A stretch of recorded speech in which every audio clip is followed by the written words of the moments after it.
Now I got something right here. I can't say right now. I know exactly what it is. It's in what would be considered my work, my evidence, my reports. You see, some things I gotta just make sure I secure after that I do them. And fortune is smiling upon me. One of these things is this. The dates are right.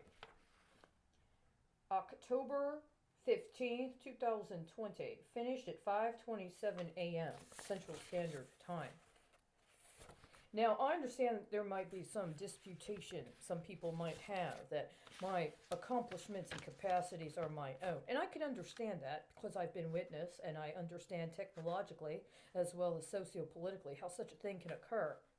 But if I am somebody that understands that I am in possession of at a temporary period of time or in a particular manner, uh, in access to something that might be connected to acts of money laundering, I'm making acknowledgement of this.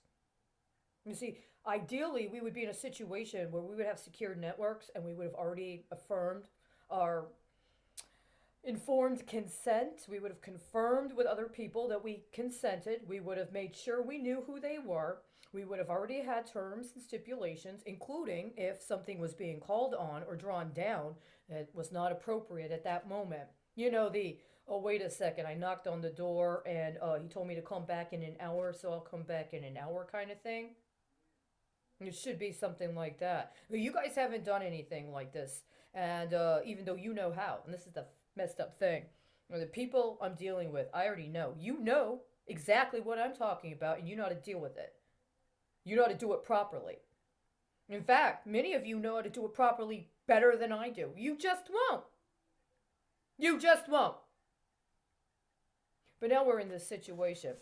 And I'm going to read this. I'm going to do this right now. So you do these things where you don't announce, you don't acknowledge. I've already tried to file actual proceedings with the court around criminal charges, identifying how my efforts have not actually addressed the crime I was subjected to or was witness of, but it rather used them as derivatives for other people's cases all over the place, up to and including legal actions that correlate with acts of terrorism. And I understand part of how this happens. Because sometimes when you do this historical research, you find some things out, like this book I just read through today about national security law from a long time ago. And so you get in there, you make some commitments, you set some situations up. What if you don't deliver?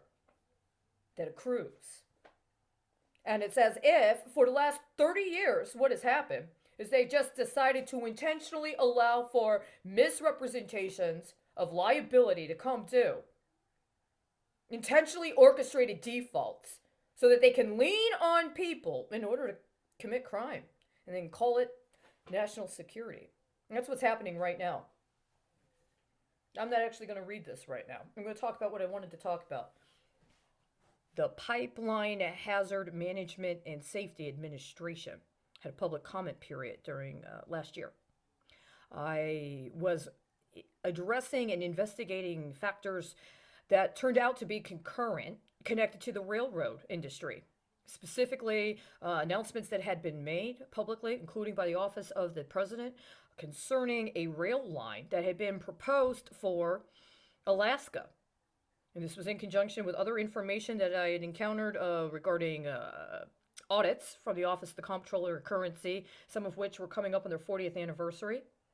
And in the course of that, there was other information ongoing about the railroad sector specifically. And the Railroad Commission in Texas was something that I'd already been trying to investigate from May of last year. There were supposed to be substantial changes regarding rules and regulations associated with the Railroad Commission. There was to be a meeting in May 2020, but with the COVID, everything was closed down.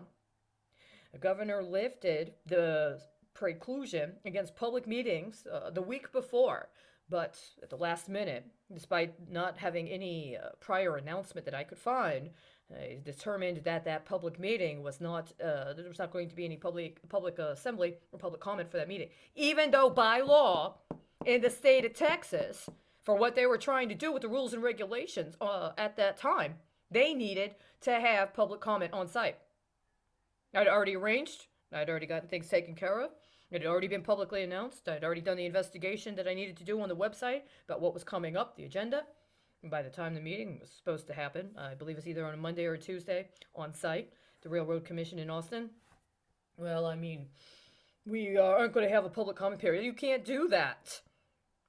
Now, what's the record of what happened at that meeting? I've not been able to find it. I've tried checking twice. Both times I tried checking, the information changed again, inaccurately. So I'd been investigating the railroad and situations connected to railroad. And around that time, I believe on the last day of the public comments period for the Pipeline Hazard Management Safety Administration, I found the public comment and I found the public comments that had been made, and I started to review them. But in the course of reviewing the public comments, which I found to be a wealth of information, and it was actually very refreshed, because it appeared to me, I understood that the people who were responding to these pipeline management concerns were actual professionals in the gas and oil sector as well as the natural gas sector.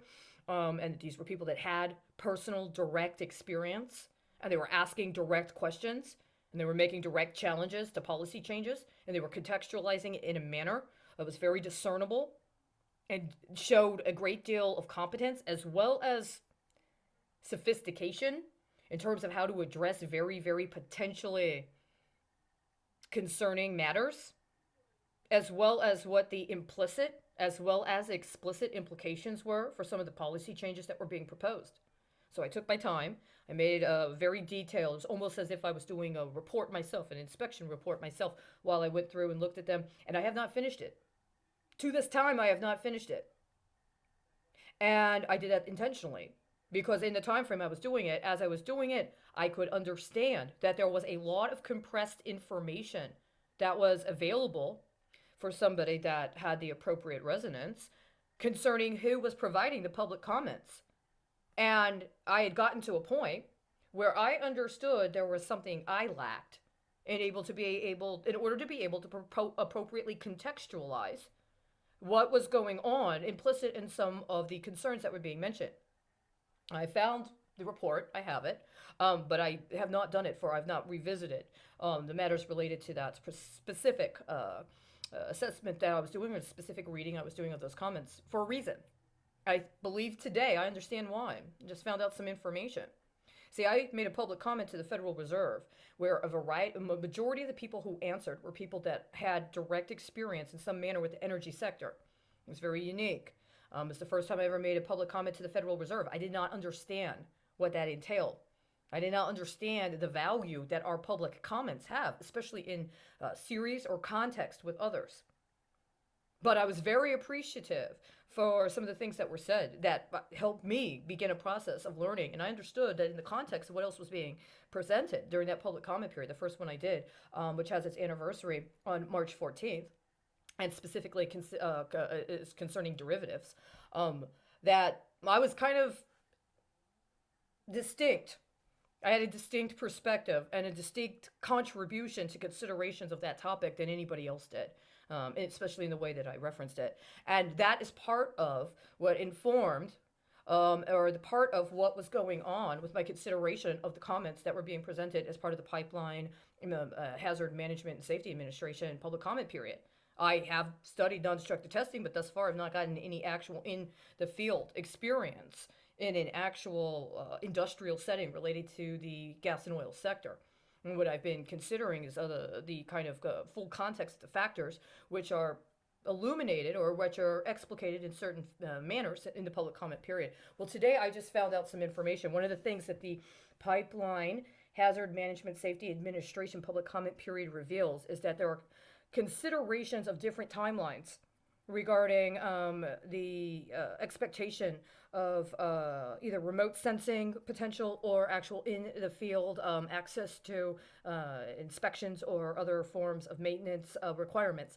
And there's specific reference as recommendations as well as what is actually in the changes to the standards regarding 2-year and 3-year timelines within a context of 5 years. So there are some people that are discussing some of the changes within timelines regarding 2 and 3 years, and then another context within 5 years. So the understanding of how frequently do you have to actually go into the field and actually physically look at it, how much time needs to pass or can pass between various other kinds of direct inspection, or other kinds of inspection. And I just found some information today about inventories connected to the pharmaceutical sector and reporting and how to perform what is the legal requirement concerning inventories for pharmaceuticals. And there is a correlation. There is a correlation in terms of some of the considerations that are raised. Now, is this intentional or deliberate? Well, let me ask you, when did the Drug Supply Chain Act or the get passed? Because I've never heard of it. We're at March 3rd, 2021.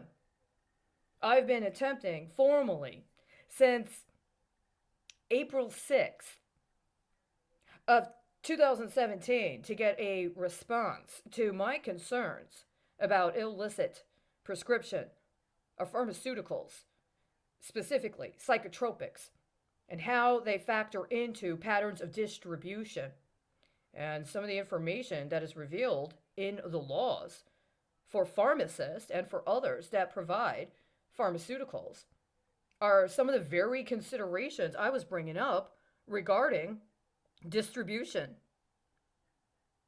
And they apparently are national security considerations going all the way back to the 80s. So if you have any concerns about my qualifications, I can understand this. It is true. I do not have practical in the field direct experience with industrial gas and oil production or refining facilities. This is true. I have been attempting for several years to get someone to do that. Instead, I have been redirected through illicit attempts to offload assets in connection with sabotage of industrial facilities, up to and including gas and oil production and refineries.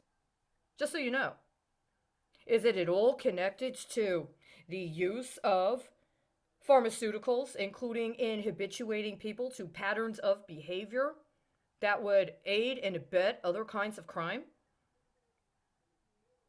It's 2 o'clock p.m. on March 3rd, 2021. My name is Charity Colleen Krause. I don't go by any other name.